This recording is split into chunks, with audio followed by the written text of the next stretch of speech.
Igreja que ama, pastor João Paulo, ela deve cuidar, ela deve se preocupar, ela deve ter uma preocupação, um momento de espaço em sua igreja para a escola bíblica.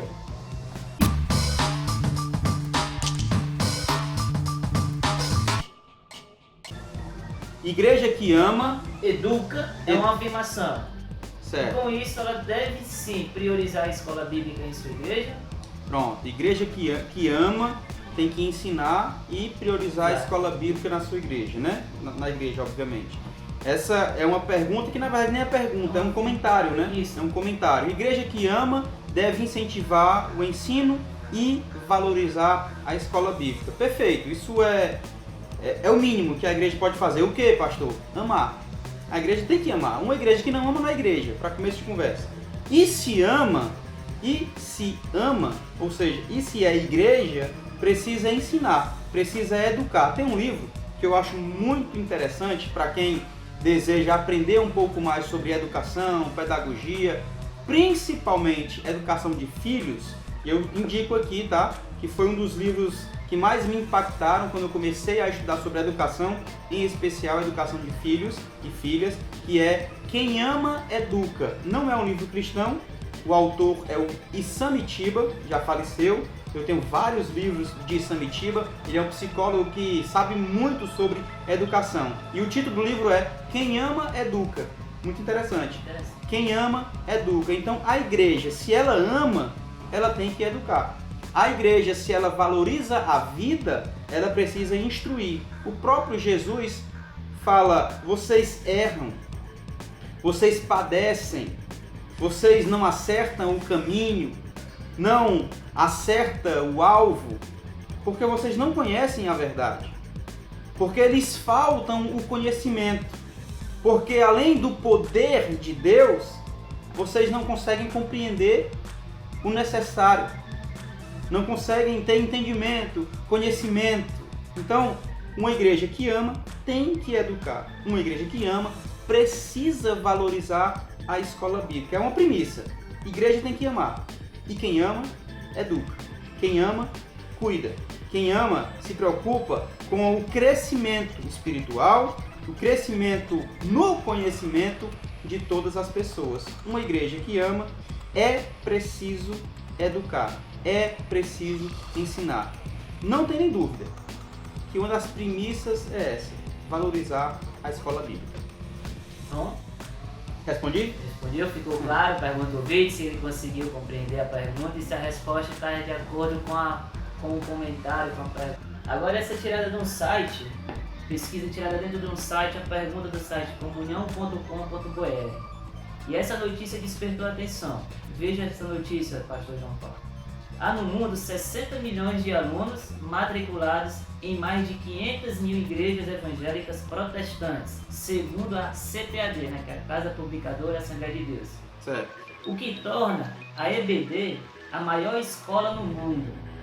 Porém, com todos esses números, mais de 150 anos na escola bíblica no Brasil, o ensino em nossas igrejas ainda está muito abaixo do esperado.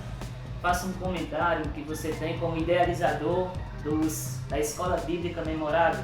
Beleza, são 3 pontos aí nesse dado, não sei se você conseguiu ouvir, tá? Eu vou repetir, mas eu imagino que você tenha escutado com base no que nós gravamos segunda-feira, eu percebi que deu para ouvir a voz dele. Mas deixa eu recapitular, 3 pontos aí que esse dado em um site, comunhão.com.br, e o Cícero Gelson, nosso irmão, trouxe pra gente. O primeiro dado é que mais de 60 milhões de pessoas estão matriculadas na escola bíblica no mundo. É preciso, porque o site não especifica, mas... O site não especifica se é no Brasil, se é no mundo, se é na América Latina, se é nos Estados Unidos, na Europa. Penso eu que seja no mundo, tá? Penso eu que seja no mundo. Dizendo essa fonte, comunhão.com.br, que 60 milhões de pessoas estão inscritas, matriculadas na escola bíblica, o que faz da escola bíblica a maior escola do mundo. E aí ele faz um segundo dado, que no Brasil... 150 anos de escola bíblica, o ensino em nossas igrejas ainda é muito abaixo do esperado. Pronto, o segundo dado ele vai falar o seguinte, A escola bíblica tem 150 anos no Brasil. E aí o comentarista lá desse blog, ele vai dizer, esse site, ele vai dizer o seguinte: a educação cristã está muito aquém, está muito abaixo do esperado. Eu concordo. Eu concordo e eu vou explicar por quê. 60 milhões de pessoas inscritas, matriculadas na escola bíblica é um número bastante considerável. E isso é interessante, por exemplo, na CPAD, na Assembleia de Deus de uma forma geral, porque eles matriculam, literalmente matriculam, como se fosse, e de fato é, uma escola, né? E isso é bom, porque são dados que você pode trabalhar. Agora, a preocupação maior não é o aluno em si, é que tipo de conteúdo o professor está repassando para esses alunos. Que maneira o conteúdo bíblico, teológico, doutrinário está chegando até esses alunos. Será que 60 milhões, ou mudando aqui o questionamento, quantos por cento, qual o percentual dos 60 milhões de alunos tem recebido uma instrução robusta, uma instrução forte e não rasa, e não superficial, uma instrução que de fato o levem para vivenciar o Evangelho? Eu tenho acompanhado algumas escolas bíblicas e aí a gente consegue instruir, às vezes reverter, consegue conversar com algumas pessoas através de treinamentos, fóruns e tal. Eu consigo visualizar algumas escolas bíblicas, já presenciei, que o ensino infantil resume-se em levar desenhos para as crianças pintarem. Isso não é ensino bíblico. Isso não é escola bíblica.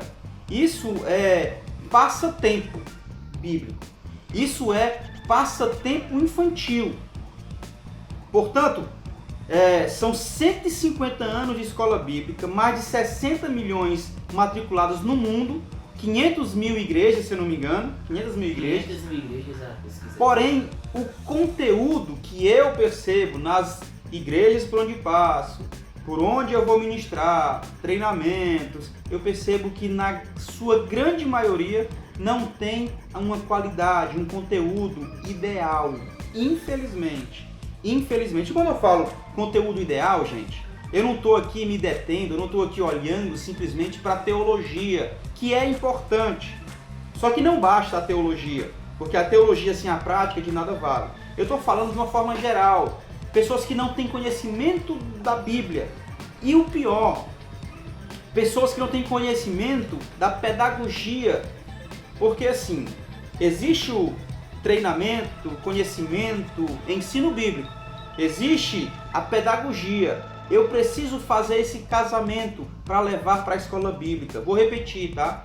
A escola bíblica não é entretenimento, não é passatempo bíblico, é escola. As crianças precisam ser ensinadas. Os jovens precisam ser muito bem treinados para encarar um mundo que os espera lá fora, na faculdade, no trabalho, na vizinhança.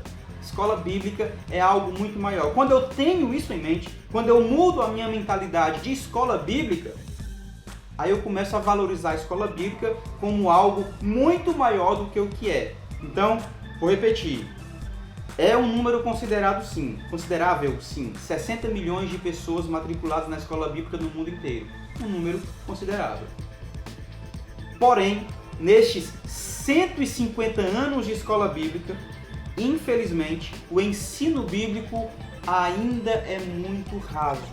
Professores são jogados, literalmente jogados, dentro de uma sala de aula com alguns alunos, seja novos convertidos, crianças, adultos, anciãos, mas sem o devido preparo. Ficam desesperados. Olha, não queira saber a quantidade de pessoas que pedem ajudas. Eu não vou longe não. Tem um livro que eu acho muito interessante.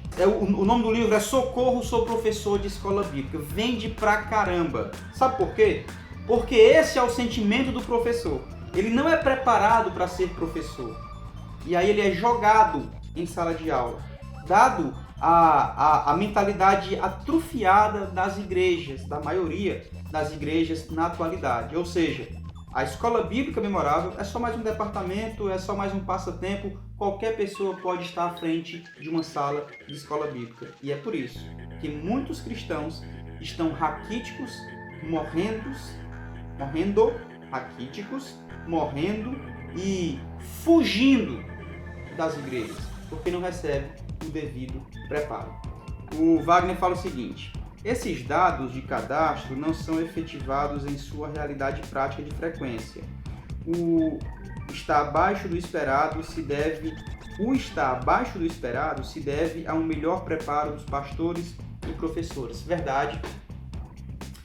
É verdade. É um dado, por isso que eu disse, né? Para mim foi uma surpresa, 60 milhões de matriculados, porque eu não vejo isso no dia a dia. Eu não consigo perceber esse número frequente ou essa frequência grande nas escolas bíblicas. Eu não consigo visualizar. Por exemplo, nas igrejas aí de 100 membros, não tem 20 na escola bíblica, não tem 30 na escola bíblica. De 1.000 membros, não tem 10% na escola bíblica, né? Então, eu não consigo visualizar muito dessa forma, não. Mas é um dado. Isso é um dado, foi feito pesquisa e tal, e eu confio muito, eu acredito muito. E CPAD também tem um certo respaldo, um certo prestígio. E aí também concordo quando você fala do preparo aquém dos pastores e professores. Sérgio Rodrigues, abraço. Rosa Gadelha, abraço. Muito obrigado pela sua participação. Elisângela, paz e graça. Um abraço. Elisângela mora na mais linda serra do estado do Ceará. Belchior Silva, essa realidade dói em nossos corações, mas é pura verdade, dói muito. Belchior, dói demais. Porque, meu irmão, nós precisamos do ensino da palavra de Deus. Nós precisamos. Não dá. Eu gravei um vídeo aqui, eu vou já subir esse vídeo aí. Culto versus, é uma briga, versus escola bíblica, culto versus escola bíblica. E já tem um outro ponto que eu posso trabalhar com base no que você está falando, que ele fala assim: essa realidade dói em nossos corações, mas é a pura verdade. Cara, dói demais. E aí, qual é a outra luta que a gente pode trabalhar aqui? É o estudo versus a oração. Tem pessoas que entendem que o estudo bíblico é fundamental, está acima de todas as coisas, leitura da palavra, estudo da palavra versus a oração. Eu costumo defender o seguinte: somente leitura da palavra, somente o estudo da palavra, somente se debruçar nos dicionários e livros e Bíblia vai te tornar um formalista. Somente leitura da palavra, somente o estudo é formalismo. Porém, somente a oração, não quero saber da Bíblia, não quero saber de livros, não quero saber de sala de aula, não quero saber de estudar, não. Eu sou da oração. E a minha vida é uma vida de oração, jejum, oração.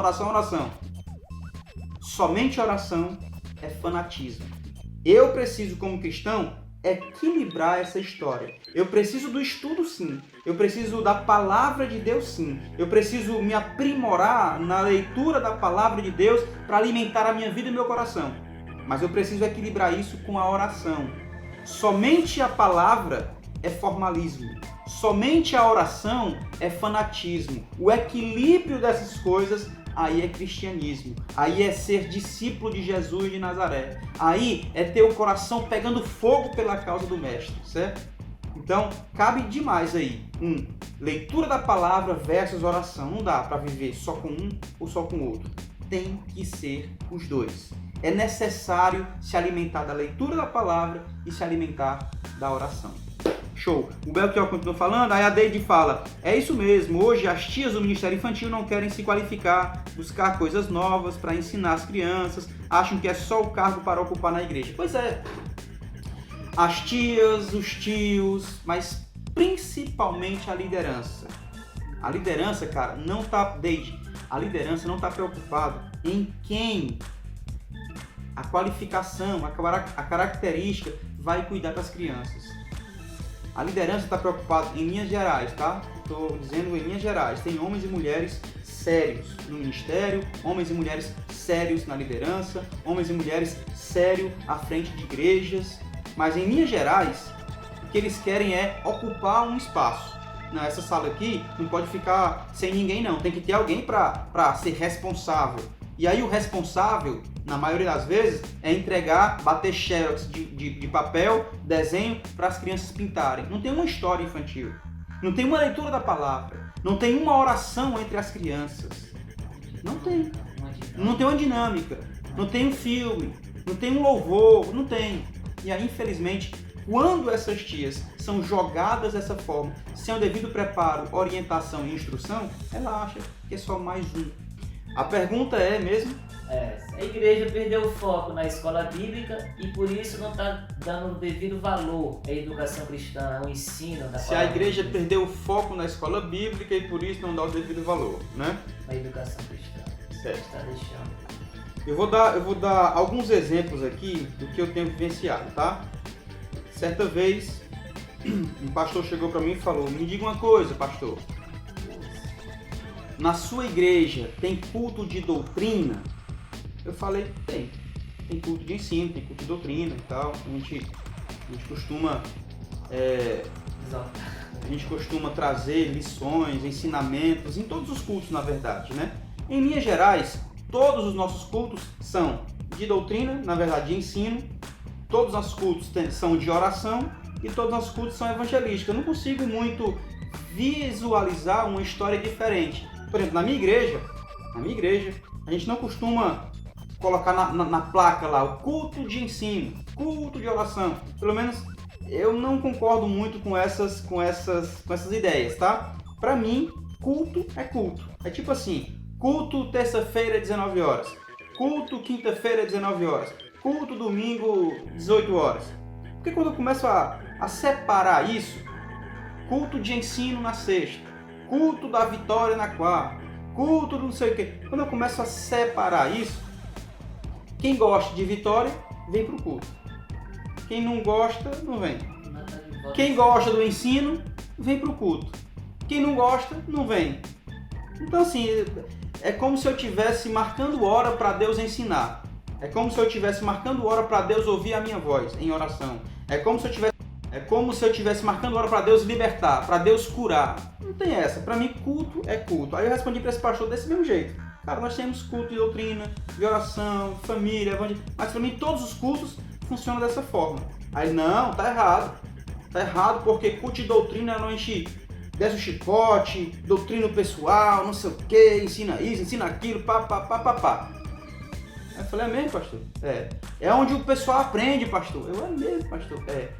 Tudo bem. Ele fazia uma pergunta, na sua igreja tem escola bíblica? Ele, não. Pra quê? Já tem um culto de doutrina? Como assim, cara? Por que tu não utiliza a escola bíblica para ensinar também? Não, porque a gente põe o culto de manhã. Aí eu, cara, entendi. Foi a conversa de segunda-feira que eu tive aqui nessa live. A turma tá tirando a escola bíblica porque o culto traz renda. A turma está tirando a escola bíblica porque no culto você não pode levantar a mão e pedir ajuda ao pastor, tirar uma dúvida ao pastor, dizer que o pastor pode estar equivocado. Na escola bíblica você pode perguntar, pelo menos deveria poder, né? Mas no culto não. O cara está lá em cima, com o microfone falando alto pra caramba, e você tem dúvida e não pode perguntar, porque é um culto, é irreverente. Aí o pastor entendi. Então quer dizer que no culto de doutrina o povo aprende, mas na escola bíblica não precisa porque não tem necessidade. É isso? Aí ele na minha igreja é assim, tudo bem. E quando o pessoal tem dúvida, tem necessidade de tirar algumas dúvidas, alguns questionamentos, como é que o senhor faz? Não, marca um atendimento comigo que eu tiro as dúvidas dele. Tá, e se for 100 pessoas? Aí não, tem que esperar uma sequência. Então não dá, pastor. Eu te aconselho... A escola é ideal para isso, né? Eu te aconselho a implementar a escola. Ficou chateado comigo até hoje, não fala mais nada sobre isso. Mas assim, percebo que está sendo desvalorizado. Perdeu o foco. Perdeu o foco sim. Concordo com o comentário. Perdeu o foco. Por quê? Porque o foco hoje não é mais alimentar o rebanho. É se alimentar do rebanho. Percebe? O foco hoje não é mais alimentar o rebanho, é se alimentar do rebanho. O foco hoje não é mais ensinar as Escrituras para que o povo seja liberto. E conhecereis a verdade, e a verdade vos libertará. O foco agora não é mais o conhecimento da verdade. O foco agora é deixar o povo cego e aprisionado. Infelizmente. Dessa forma, para que valorizar a escola bíblica? Se eu não quero que ninguém tenha conhecimento, se eu quero que eles continuem presos, se eu quero que eles continuem sem entendimento. Esse interesse passa diretamente pelo preparo da liderança. Por quê? Se o cara, por exemplo, se o cara não gosta de ler ou estudar, ok?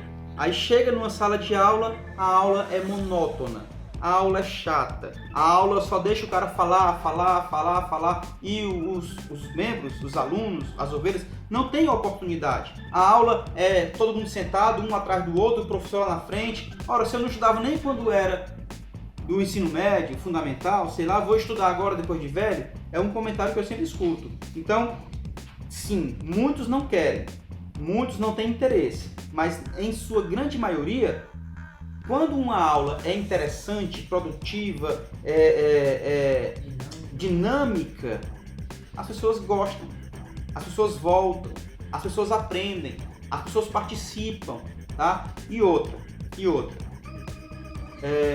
Quando os membros, as ovelhas, não gostam de estudar, é porque não são ensinadas a estudar. Não são ensinadas. Eu não vou longe não. Nós temos, em todo o Brasil, igrejas que valorizam o subjetivo, somente o subjetivo. Eu acabei de falar aqui o equilíbrio necessário. E igrejas que valorizam muito mais o estudo. E não é só o pastor que valoriza isso, não. É a ovelha. Por quê? Porque o pastor, a liderança, transmite isso e é uma cadeia, vai chegando até o final, tá? Algumas igrejas que valorizam o estudo fazem com que seus membros estudem, e todos eles estudam. Poderia citar aqui algumas igrejas, mas não vou citar não. E aqueles que valorizam o subjetivo, o espiritual, fazem com que seus membros também façam isso. Então, não é simplesmente uma situação de querer ou não querer. É uma situação de ser treinado, de ser capacitado, de ser instigado a buscar isso. Passa por total responsabilidade do professor motivar os alunos em sala de aula. É total responsabilidade. Não, total não. Eu acho que é um conjunto. Não é total responsabilidade do professor. É um conjunto. É o pastor, é o professor e é o aluno. Eu acho que é um conjunto. Não é só o professor que não presta. Tem alunos e membros que não querem, não tem interesse. Não é só o professor. Talvez o pastor não te dê o devido apoio. Eu conheço professores totalmente envolvidos na educação, na escola bíblica, que querem fazer o melhor, mas o pastor e a igreja não deixam. Interfere, barra os projetos. Eu conheço. Então, não é total responsabilidade de A ou B, é um conjunto. Todos têm culpa. E aí tem que, de alguma forma, com diálogo ou de alguma outra forma, chegar a um consenso e retornar ao princípio. Dá tempo ainda de fazer uma última pergunta? 10 minutinhos na pergunta que dê. São que horas aí? 11h58. Pronto, dá tempo aí. Uma última pergunta para a nossa live. Vai lá. Isso é um comentário de uma professora da faculdade FTU, da Igreja Presbiteriana também. Olha o que ela fala diante disso, né? É por isso que muitos membros de igreja, quando chegam ao mundo acadêmico, eles se desviam, pois eles não foram treinados a questionar, e quando são confrontados no centro acadêmico, eles não têm respostas. Sensacional. Comentário, a fala dela. Pereira chegou por aí. Cara, sensacional. Ela é uma professora da FTU? FTU, e da Igreja Presbiteriana também, professora, pedagoga, esqueci de pegar o nome dela. E essa fala é dela, ela disse que... É da FTU mesmo? FTU, Faculdade de Teologia Unida, de Vila Velha. Vila Velha. Foi onde eu me formei, a minha graduação em Teologia pela Faculdade Unida, né? Não sei se é a mesma, mas nós tínhamos uma parceria na FTU. Eu me formei na Faculdade Unida de Vitória, no Espírito Santo, na verdade Vila Velha, no Espírito Santo.